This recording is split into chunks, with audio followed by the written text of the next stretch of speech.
Oke teman-teman, kali ini saya akan coba menceritakan pengalaman pendakian saya ke Gunung Gede. Jadi memang sejauh ini beberapa kali saya mendaki Gunung Gede, dan ini yang akan saya bawakan dalam cerita ini adalah pendakian pertama kalinya ke Gunung Gede. Dan memang kenapa saya merasa perlu untuk menceritakan, karena memang ini menjadi pendakian yang menurut saya sejauh saya beraktivitas naik gunung memang yang paling berkesan dan memberikan pengalaman yang luar biasa bagi saya. Nah, jadi waktu itu saya berangkat satu tim bersebelas. Jadi komposisinya itu adalah 9 laki-laki dan ada 2 orang perempuan. Yang laki-laki ini saya, ada Kang Heru, ada Kang Jayet, ada Kang Ocoy, ada Kang Erlan, ada juga Kang Usman, Kang Iwan, Kang Andi sama Kang Abuy. Nah, yang 2 perempuan ini ada Dede sama Neng namanya. Nah, nantinya nih si Neng ini yang akan menjadi tokoh sentral nantinya dalam cerita pendakian ke Gunung Gede yang saya bawakan sekarang. Nah, kenapa pendakian ke Gunung Gede ini menjadi penting untuk saya ceritakan kembali ya, dijadikan konten kemudian dimuat di channel YouTube saya, karena memang pendakian ke Gunung Gede ini memberikan saya dan pastinya juga teman-teman saya yang ikut pada saat itu pengalaman yang sangat berharga, kemudian berkesan dan pastinya tidak akan pernah dilupakan seumur hidupnya. Jadi di mana dalam pendakian gunung ini banyak sekali situasi sulit yang saya dan teman-teman lalui, kemudian termasuk juga kejadian-kejadian yang bisa dikatakan mistis lah ya, kejadian mistis di luar nalar dan di luar akal sehat juga. Tapi sayangnya pada saat itu saya belum terlalu sadar kamera atau belum kepikiran lah untuk mendokumentasikan kegiatan pendakian secara lengkap. Ya paling cuma ada beberapa foto saja gitu, sehingga ketika sekarang saya merasa perlu untuk memuat cerita ini, saya harus menyajikannya dalam bentuk storytelling lah, kurang lebih demikian. Jadi bukan dalam bentuk full video yang berisi kegiatan pendakian yang lengkap dari awal sampai akhir, tapi mudah-mudahan aja ya saya bisa bercerita dengan baik sehingga teman-teman bisa menyimak dan memahami situasi pada saat itu yang saya ceritakan. Jadi saat itu bermula ketika sekitar bulan September kalau nggak salah 2014. Jadi saya menginisiasi acara pendakian ke Gunung Gede, dan memang pada saat itu cukup banyak juga teman-teman yang antusias lah gitu ya, berminat untuk ikut. Nah, kemudian setelah terkonfirmasi maka saya lakukan registrasi dan booking pendakian. Jadi pada saat itu direncanakan jadi hari Sabtu dan Minggu tanggal 25 sama 26 Oktober 2014. Waktu itu direncanakan kita akan masuk lewat Cibodas, kemudian keluarnya di Gunung Putri. Mungkin teman-teman juga tahu ya, memang Gunung Gede Pangrango ini menjadi gunung yang cukup ribet gitu ya kalau kita mau mendaki ke gunung ini. Jadi dari jauh-jauh hari kita harus registrasi, booking online, kemudian kita harus menentukan jadwal gitu. Jadi nggak bisa tuh yang namanya kita hari ini datang, hari ini daftar, langsung bisa naik, itu nggak bisa. Dan ternyata memang sampai sekarang pun masih banyak gitu pendaki-pendaki yang belum tahu gitu ya informasi tersebut. Jadi kasihan juga gitu, hari ini datang, hari ini mau naik tapi nggak bisa, harus booking jauh-jauh hari. Oke, jadi pada saat itu setelah terkonfirmasi nih teman-teman yang akan ikut dalam pendakian, mulanya itu ada 3 orang perempuan nih yang akan ikut.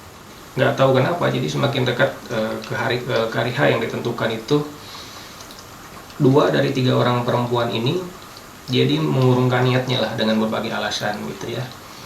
Nah, tinggal sisa 1 yang kekeh dia mau ikut, yaitu si Dede ini ya. Nah, tapi di sisi lain ini si Dede juga bingung gitu. Karena memang ya gimana gitu. Cukup risih juga kalau memang cuman dia sendiri perempuannya begitu. Dan kasihan juga ya si Dede kalau misalkan nggak jadi ikut, udah semangat gitu, udah persiapan, udah dapat izin juga malah dari orang tuanya. Nah, sampai last minute nih ya, jadi sampai 1 hari sebelum waktu keberangkatan itu, jadi Dede ini masih bingung antara ikut dan tidak. Kemudian tiba-tiba saya ingat waktu itu ada kenalan gitu ya di Facebook yang namanya si Neng ini gitu ya. Jadi kalau saya posting foto-foto pendakian di Facebook itu dia sering komen gitu. Dan dia memang cukup berminat juga sepertinya untuk ikut. Gimana nih kalau saya ajak begitu. Nah, kemudian saya coba hubungi dan ternyata Neng pun menyambut baik, dia berminat juga ternyata untuk ikut. Tapi masalahnya si Neng ini memang dia sebelumnya belum pernah naik gunung gitu ya. Ya saya bilang ya nggak apa-apa, kita coba aja gitu. Yang penting dia siap mental, kemudian fisiknya siap dan yakin gitu, nggak ragu-ragu. Oke, setelah deal dia mau ikut, kemudian saya kasih tuh list peralatannya, perlengkapannya, logistiknya yang harus dilengkapi dan nanti dia bawa. Nah, kemudian singkat cerita hari Jumat tanggal 24 sebelum kita berangkat waktu itu ke Cibodas, kita ini bersepuluh kumpul, kemudian kita cek peralatan, kemudian cek perlengkapan juga, logistik juga, jangan sampai ada yang ketinggalan atau yang kurang.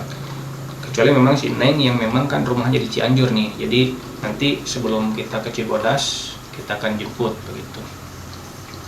Ya kita berangkat, jadi setelah sampai di Cibodas kita berencana akan istirahat dan bermalam di warungnya Simpo nih. Jadi Simpo ini adalah salah satu warung yang memang dari banyak warung di sana yang memang sering digunakan oleh para pendaki untuk istirahat gitu ya. Kita akan berencana naik pada hari Sabtunya besok. Sabtu tanggal 25 Oktober 12 pagi itu cerah sekali ya. Jadi kami persiapan lagi, cek lagi, prepare lagi. Perbekalan juga kita lengkapi yang kurang-kurang dan juga memastikan semua anggota tim pada saat itu sehat gitu, nggak ada yang dalam keadaan sakit. Kemudian kita juga sarapan, persiapan, kita berdoa, kemudian kita berangkat. Nah, seperti biasa memang suasana di jalur Cibodas pada saat itu memang ramai ya, apalagi kalau weekend. Dan ditambah lagi memang pada saat itu bertepatan dengan ada event yang diadakan oleh perusahaan outdoor yang sudah cukup terkenal juga, yang memang kegiatannya memang dipusatkan di alur-alur Surya Kencana pada saat itu. Ya semacam pendakian masalah gitu ya. Jadi banyak sekali waktu itu yang naik. Oke, mulai jalan, kami berjalan santai waktu itu dalam satu kelompok. Kemudian ya jalan santai karena memang pemandangan di Cibodas ini beda dengan jalur pendakian ya yang lainnya. Kalau kita memang lewat Cibodas ini kita akan dapat banyak bonus lah gitu ya, kurang lebih. Baik itu bonus pemandangan maupun bonus jalurnya yang tidak terlalu curam, bahkan banyak landai begitu. Tapi memang kalau kita bandingkan dengan jalur pendakian Gunung Putri, jalur Cibodas ini memang cukup lebih panjang begitu ya. Dan memang pada saat itu kami punya target untuk camp atau bermalam di alun-alun Surya Kencana. Oke, pos demi pos kami lewati tanpa hambatan berarti lah. Jadi sekitar pukul 2 waktu itu, pukul 2 siang kami sampai di pos Kandang Badak. Saat itu memang cuaca cerah gitu ya, jadi tidak menunjukkan indikasi akan hujan gitu. Karena waktu itu juga musim kemarau memang. Pos ini, pos Kandang Badak ini jadi pos percabangan antara kita kalau mau ke Gunung Gede atau ke Gunung Pangrango. Nah, biasanya di sini juga dijadikan tempat camp karena tersedia memang camping ground yang luas, kemudian fasilitas air, kamar mandi dan musola pun sudah ada. Di Kandang Badak ini kami istirahat cukup lama waktu itu.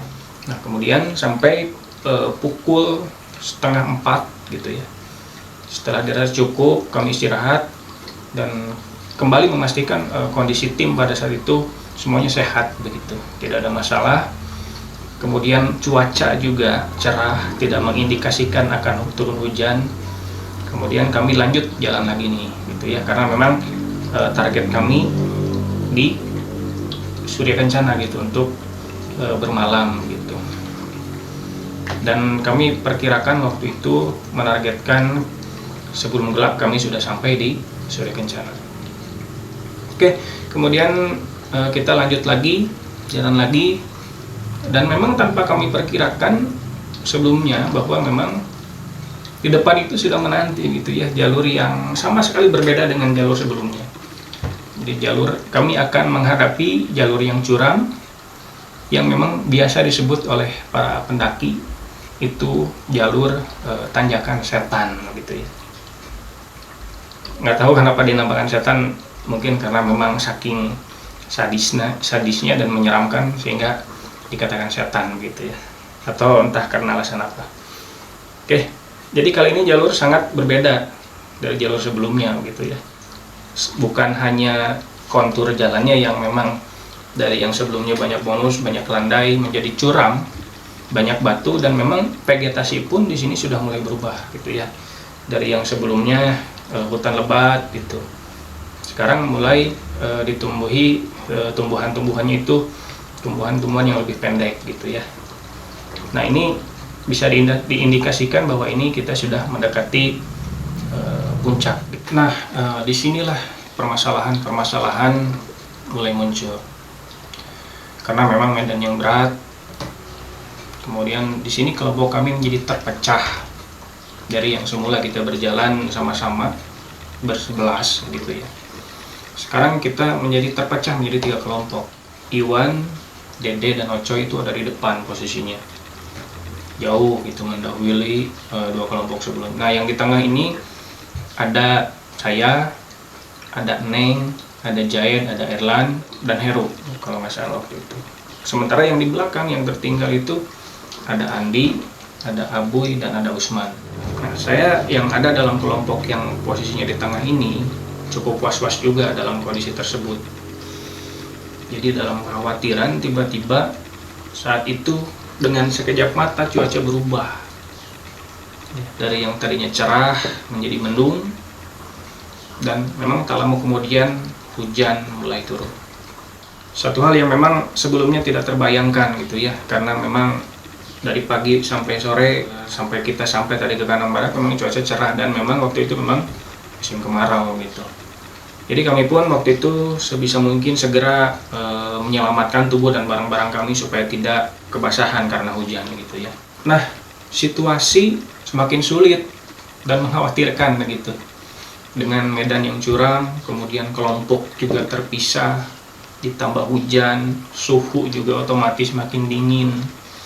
Jarak pandang terbatas karena memang kabut mulai turun juga, dan memang waktu itu sudah mulai gelap juga. Dan tentu saja memang semuanya sudah mulai kelelahan begitu ya, sudah mulai kehabisan tenaga, membawa barang bawaan berat juga, keril gitu ya, ditambah lagi dengan medan yang seperti tadi. Tapi memang di sini kami sebisa mungkin saling memberikan support untuk tetap kuat gitu ya, berpikir positif. Nah, kemudian beberapa saat waktu berlalu, si Neng ini yang ada di kelompok saya ini, kelompok tengah, mulai menunjukkan perubahan gelagatnya waktu itu ya. Dia tidak bisa lagi merespon komunikasi dengan kami, antara sadar dan tidak lah seperti itu. Kami pun menyimpulkan bahwa si Neng terkena gejala hipotermia. Situasi saat itu semakin kalut.